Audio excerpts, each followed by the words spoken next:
Olá pessoal, nós dando continuidade aí no nosso curso de metodologia científica, nós vamos falar um pouco sobre a elaboração de uma introdução. Nós já falamos sobre buscadores de artigos científicos, né, fatores de impacto, Qualiscap, e agora falar um pouquinho sobre a introdução e elaboração da introdução.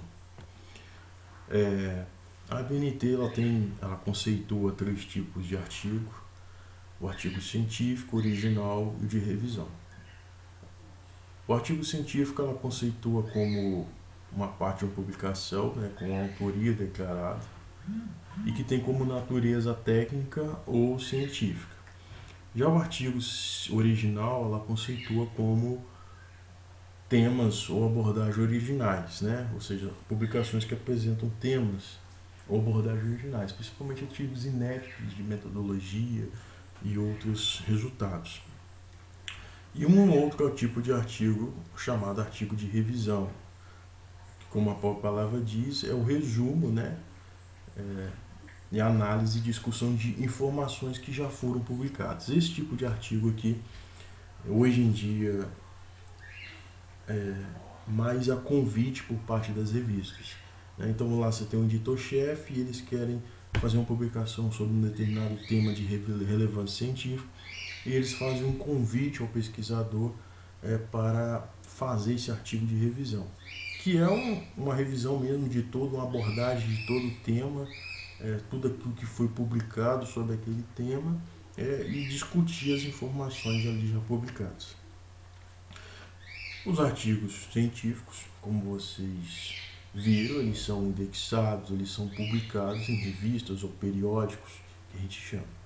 E tem uma coisa que a gente vê muito hoje chamado DOI. Você tem um artigo científico e aquele artigo científico a ele é determinado um DOI, que a gente muitas vezes vê lá azulzinho no nosso currículo Lattes, talvez seja ver principalmente nas revistas hoje com classificação boa. E o que é esse DOI? O DOI é um sistema aí padrão, né, para identificar os documentos digitais nas redes de computadores. Ou seja, dentro daquele endereço, linkzinho do DOI, lá está tudo registrado o seu artigo. Tanto que quando você vai atualizar o seu Lattes, você coloca o DOI do artigo direto, ele já te dá os autores, revista, ano de publicação, número de páginas, volume e número. Então ali está toda a informação do seu artigo e do seu artigo publicado em uma determinada revista. Então o DOI é isso, tá? É um sistema de identificação dos documentos digitais hoje em dia. E entrando agora um pouquinho sobre a parte da introdução mesmo, né?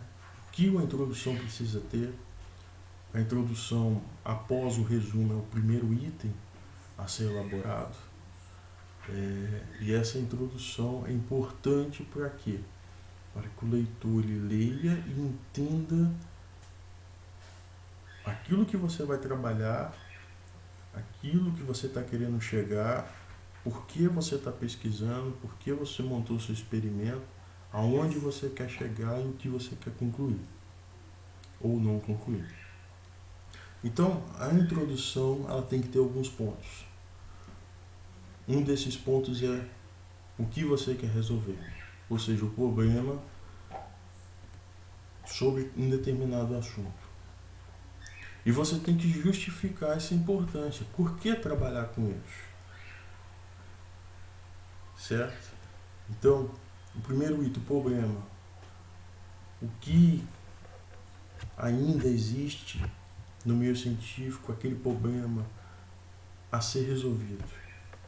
É um item importante que tem que estar na introdução de um artigo científico. Deliminou isso, você tem que colocar,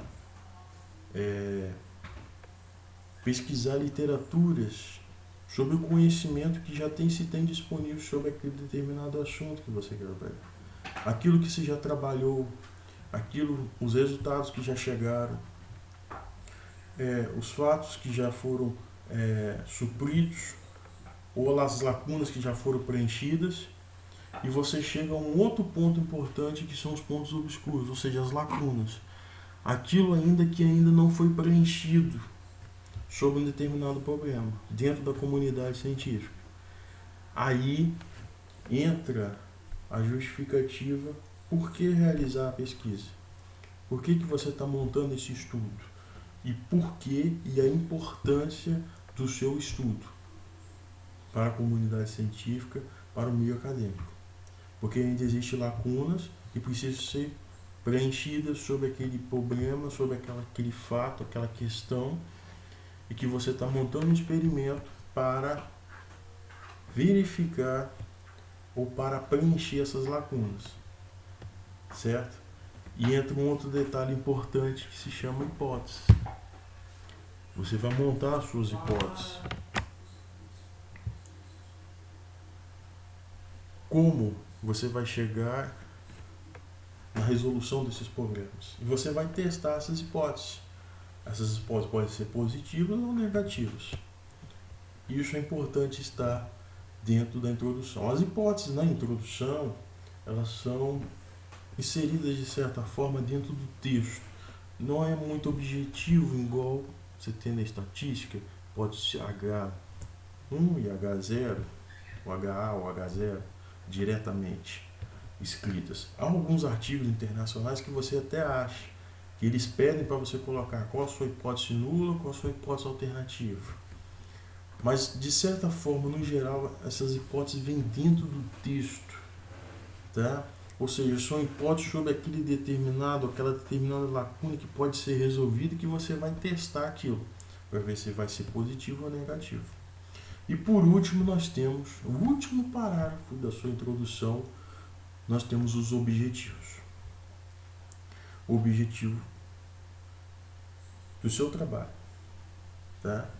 O objetivo é importante porque ele vai dar um leque para a condução da sua metodologia, aonde você quer chegar, os materiais que você vai precisar trabalhar, a metodologia que você vai precisar trabalhar para chegar aos seus objetivos. Por isso, o objetivo tem que ser bem feito, de forma clara, direta e objetiva, como o próprio nome diz.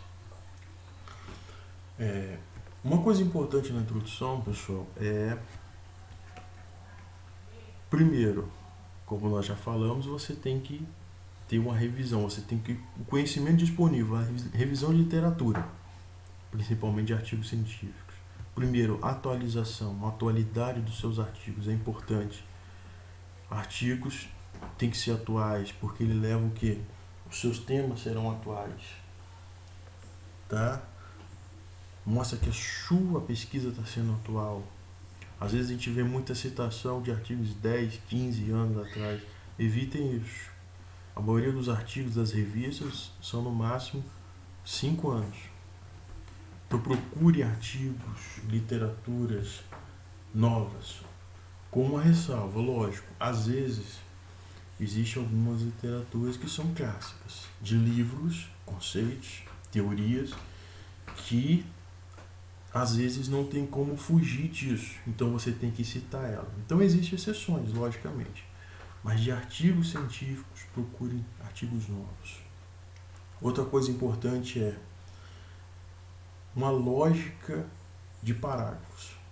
A introdução, assim também como todo o resto do artigo, ele tem que ter uma lógica, uma sequência lógica, uma sequência de ideias, tá? Isso é importante, não pode ser uma trouxa de retalho, você joga um parágrafo aqui, um parágrafo ali, e fica aquele negócio, os parágrafos não linkam um com o outro, não tem uma sequência de ideias, tá?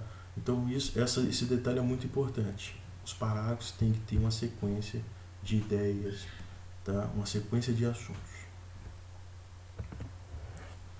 Então, pessoal, a gente tem que deixar bem claro na introdução o conhecimento que já tem sobre aquele assunto, o problema que está sendo abordado, tá? Trazer literaturas para dar base ao seu artigo, e a lacuna, aquilo que se tem que preencher, aquilo que você vai chegar a uma conclusão sobre aquilo. Isso tem que ser informado ao leitor e está na introdução, tá? Então são dois aspectos importantes. Uma outra ressalva aqui importante é o tamanho do parágrafo. parágrafos pequenos, tá? E, como eu já disse, relatei com uma sequência lógica. Isso é importante. Outra coisa importante são os objetivos. Os objetivos, eles indicam que a finalidade do seu estudo, aonde você pretende chegar com aquilo. Tá? Você teve seu problema, você relatou conhecimento específico, você tem uma lacuna, agora você lança os seus objetivos, aonde você quer chegar. E a sua conclusão lá no final vai ter que estar ligada aos seus objetivos. E os seus objetivos à conclusão. São duas coisas que andam junto, de mão dada. Objetivos e conclusões. Eles têm que estar certo. Muita coisa a gente vê aqui. A pessoa conclui uma coisa que não estava no objetivo, o objetivo é uma coisa e a pessoa conclui outra. Tá? Essas duas coisas têm que ser bem linkadas dentro de um artigo científico. E essa clareza nos objetivos, ele permite o próprio leitor, definir a natureza do seu trabalho, qual tipo de problema você está trabalhando, como ele vai ser formulado, até mesmo o material que vai ser coletado, a metodologia utilizada. Então, através dos objetivos, ele já consegue ter uma ideia daquilo que você vai trabalhar. Então, a importância de uma boa elaboração dos objetivos. Lembrando, o objetivo é forma direta e objetiva. O objetivo é, como o nome diz, é muito objetiva a escrita. Tá? Não precisa ficar fazendo coisinha bonita, escrevendo bonito, não. É objetivo. Né? Diante disso, objetivou com esse trabalho fazer isso, avaliar aquilo, aquilo outro. Tá? De forma bem objetiva.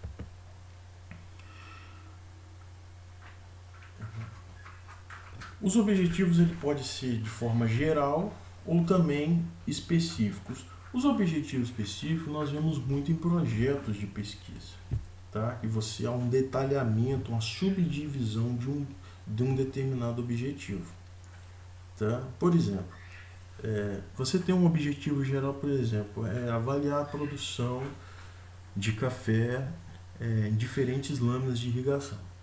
Muito bem.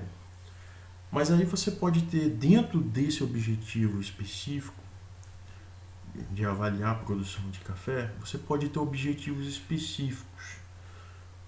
Como? Você pode ter um objetivo específico como? Avaliar o crescimento do café sobre diferentes lâminas.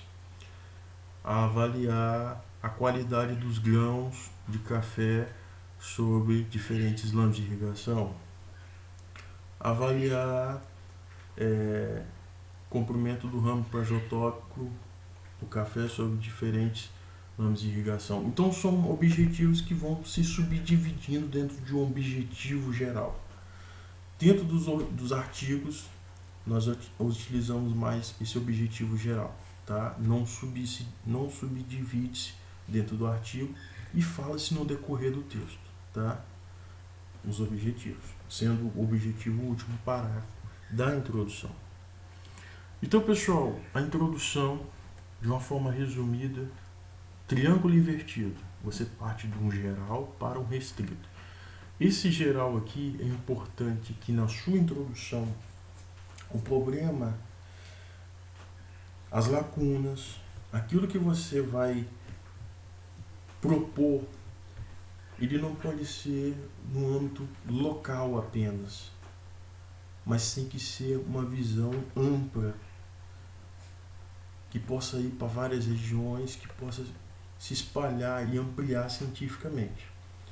Tá? Muitos artigos voltam porque acaba sendo uma coisa muito local, específica, que acaba não trazendo uma contribuição de forma geral. Então é importante vocês estabelecerem isso.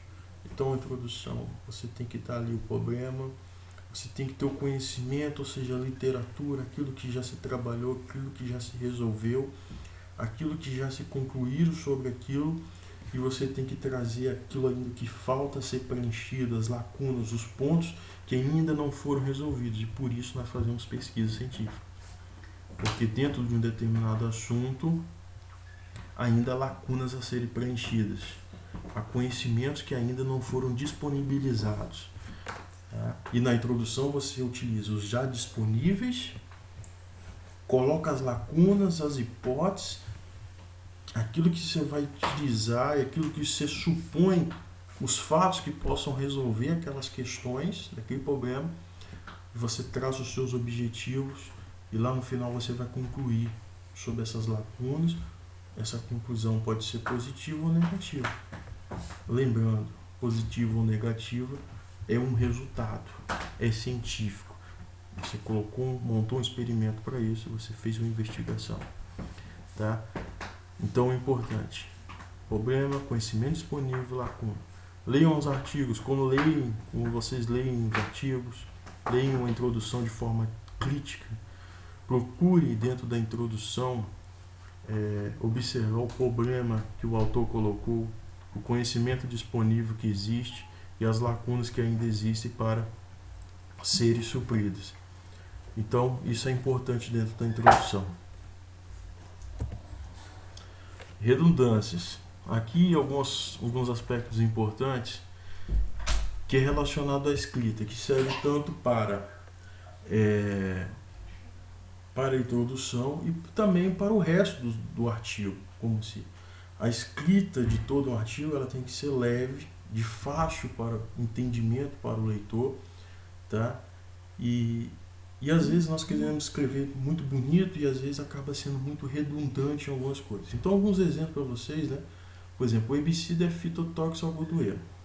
O fito está relacionado a uma planta, né? Então, essa mesma expressão poderia ficar o herbicida é tóxico algodoeiro. Sem problema. Outro exemplo, né? Será lançado novo cultivar este ano. Se ele vai ser lançado, é porque ele vai ser novo. Ou você vai lançar uma coisa velha. Então, essa mesma frase poderia ficar será lançado cultivar esse ano. Deve-se melhorar mais a uniformidade. Isso aqui é um erro que a gente sempre vê, até nas nossas expressões diárias, né? Melhorar mais o quê? O que é melhorar mais? Né? Então, vocês podem escrever, deve-se escrever, né? Deve-se melhorar a uniformidade. Repita-se os mesmos tratamentos em 2015. Bem, se você vai repetir os tratamentos de 2015, eles são os mesmos tratamentos. Ou você vai repetir coisa diferente. Então, repite os tratamentos de 2015. Então, aqui, pessoal, algumas expressões que são redundâncias. E que, às vezes, na leitura diária, a gente vê isso corriqueiramente. E aqui, pessoal, isso aqui vale para artigos publicados em B5 e também publicados em A1. Tá? Uma coisa importante aqui que a gente deixa claro que não quer dizer que um artigo publicado em A1, em JCR alta, vai ter um artigo perfeito, não. Nós vamos encontrar erros, né, nesses artigos também. E aí até uma coisa que eu falo para vocês, procurem esses artigos e sempre leem de forma crítica, buscando os conhecimentos dentro do curso, leiam a introdução de forma crítica, a metodologia, a escrita, tá? Leiam sempre dessa forma, porque quanto mais lemos, mais aprendemos. Você não vai saber escrever se você não ler. É lendo, hoje, amanhã, depois, que você vai pegando a prática da escrita. A escrita é prática e leitura. Outra coisa importante, como diz, né, escrever bonito, escrever palavra curta e palavra longa, né? Como a gente consegue suavizar o texto e tornar um texto mais leve, né? Então a gente tem que escrevendo no intuito de, muito bonito, né? Mas você pode substituir, por exemplo, para exerce ação negativa, você pode colocar só inibe. Tendo em vista que, você pode usar uma vez que, porque. Durante o tempo em que, nós podemos usar só enquanto. Ou seja, você elimina no seu texto 1, 2, 3, 5 palavras por uma. Após isso ter sido feito, você pode substituir por então, em seguida. Grande quantidade de, você pode substituir por muito. Com exceção de, você pode substituir por exceto. Ou seja, você substitui uma palavra, 3 palavras por uma no seu texto. E torna a leitura muito mais leve para o leitor. Então, pessoal, uma mensagem que o que se lê sem esforço foi escrito com muitas dificuldades. Então, um texto que você lê muito leve, muito sutil, muito fácil de se ler, você pode ter certeza que a escrita foi com muita dificuldade. Escrever não é fácil. Nós não sabemos escrever perfeitamente, mas aprendemos dia após dia a escrever. E vamos aprendendo, tá? A escrita dia após dia aprendendo. Então, além de ler, escrevam e leiam artigos. Leiam de forma crítica aquilo que o autor botou, a metodologia, a discussão, a conclusão, tá? E lê. Lê a palavra-chave. Quanto mais você lê, mais você vai pegando o tato de escrever a cada dia e melhorando, tá? Assim eu agradeço a todos, desculpe qualquer coisa, meu muito obrigado. Qualquer dúvida, o meu e-mail está aqui no slide, vocês podem mandar qualquer dúvida, estamos à disposição. Novamente, meu muito obrigado, se cuidem aí e um abraço a todos.